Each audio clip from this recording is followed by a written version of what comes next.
इंसदाद दहशत गर्दी एक्ट 27/1997। तीसरा शेड्यूल अनदराज नंबर 4 घनाउने जुराइम। इंसदाद दहशत गर्दी अदालत का दायरा इख्तियार। इंसदाद दहशत गर्दी एक्ट 1997 के तीसरे शेड्यूल के अनदराज नंबर 4 में दर्ज जुराइम के मुकदमात इन घनाउने जुराइम के मुकदमात हैं जो बज़ाहिर दहशत गर्दी का जुर्म नहीं बनते, लेकिन ऐसे मुकदमात इंसदाद दहशत गर्दी की अदालत में चलाए जाते हैं। तीसरे शेड्यूल में इनकी शमूलियत की वजह से ऐसे घनाउने जुराइम के मुकदमात में जिनका जिक्र मज़कूरा शेड्यूल के अनदराज नंबर 4 में किया गया है, इंसदाद दहशत गर्दी की अदालत मज़कूरा जुर्म के लिए सजा दे सकती है, लेकिन दहशत गर्दी के जुर्म के इर्तिकाब के लिए नहीं। इंसदाद दहशत गर्दी की अदालत को न सिर्फ इन तमाम जुराइम की समाअत करने का इख्तियार दिया गया है जो इंसदाद दहशत गर्दी एक्ट 1997 एक्ट के जरिए फराहम करदा दहशत गर्दी की तारीफ को अपनी तरफ मुतवज्जे करते हैं, बल्कि कुछ दूसरे मुकदमात भी जिनकी वजाहत तीसरे नंबर पर की गई है। एक्ट का शेड्यूल जिसमें घनाउने जुराइम शामिल हैं जो दहशत गर्दी की मज़कूरा तारीफ में नहीं आते। इंसदाद दहशत गर्दी की अदालत की तरफ से ऐसे जुराइम की समाअत करने का वाहिद मकसद ऐसे घनाउने जुराइम की जल्द समाअत करना है, कत नज़र इसके कि ये दहशत गर्दी के दायरे में नहीं आते।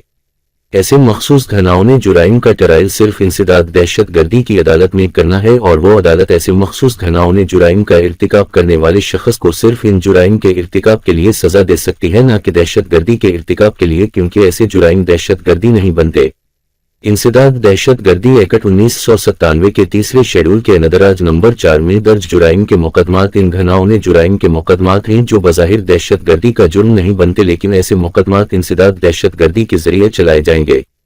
थर्ड शेड्यूल में इनके शामिल होने की वजह से अदालत ऐसे घनाउने जुराइम के मुकदमात में जिनका जिक्र मज़कूरा शेड्यूल के अनदराज नंबर 4 में किया गया है, इंसदाद दहशत गर्दी की अदालत मज़कूरा जुर्म के लिए सजा दे सकती है, लेकिन दहशत गर्दी के जुर्म के इर्तिकाब के लिए नहीं।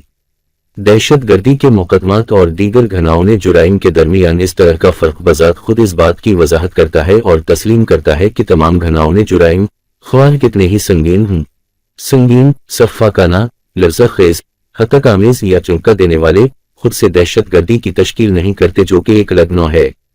वाक़या ज़ाती झगड़े का नतीजा है।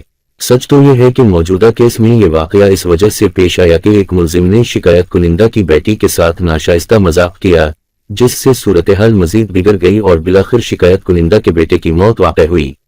मौजूदा केस में दहशत गर्दी का कोई अंसर नहीं पाया गया।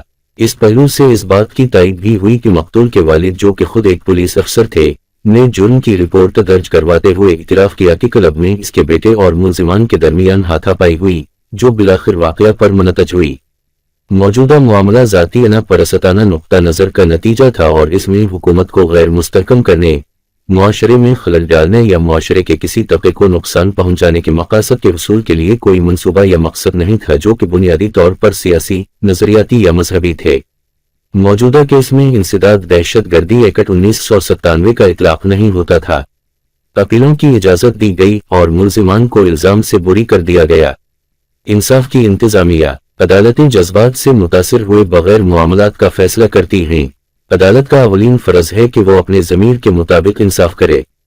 Pakistan arms ordinance act of 1965 section 13A बगैर लाइसेंस के असलहा वगैरह रखना। अगर जुर्म को मुल्जिम की गिरफ्तारी के बाद फॉरेंसिक साइंस लेबॉरेटरी को भेजा जाता है या जुर्म के हथियार के साथ मज़कूरा लेबॉरेटरी की मुस्बत रिपोर्ट अपनी शनाख्ती कदर खो देती है, जुर्म को एक साथ भेजने से जुर्म का हथियार मुल्जिम की सजा को बरकरार रखने का महफूज तरीका नहीं है। मौजूदा केस में इतराफ किया गया कि जुर्म की खाली जगहें सबसे पहले 31 दिसंबर 2012 को फॉरेंसिक साइंस लेबॉरेटरी भेजी गई, लेकिन बाद अज़ां इन्हें 17 जनवरी 2013 को वापस ले जाया गया और बाद में अपील कुनिंदा से मुबैना बरामद शुदा पिस्तौल के साथ दोबारा जुमा कराया गया। 23 जनवरी 2013 अगर जुर्म को मुल्जिम की गिरफ्तारी के बाद फॉरेंसिक साइंस लेबॉरेटरी या जुर्म के हथियार के साथ भेजा जाए तो मज़कूरा लेबॉरेटरी की मुस्बत रिपोर्ट अपनी शनाख्ती कदर खो देती है। जुर्म के हथियार के साथ जुर्म को खाली भेजना मुल्जिम की सजा को बरकरार रखने का महफूज तरीका नहीं था और इसने तफ्तीशी अफसर की तरफ से सिर्फ इस वजह से बदतमीजी की कि इसने असलहा की बाजियाबी तक अपने पास खाली जगहें रखी थी बगैर किसी माकूल वजह के अपील की इजाजत दी गई। पाकिस्तान आर्म्स ऑर्डिनेंस 1965 के सेक्शन 13A के तहत मुल्जिम की सजा को एक तरफ रखा गया और इसे इल्जाम से बुरी कर दिया गया।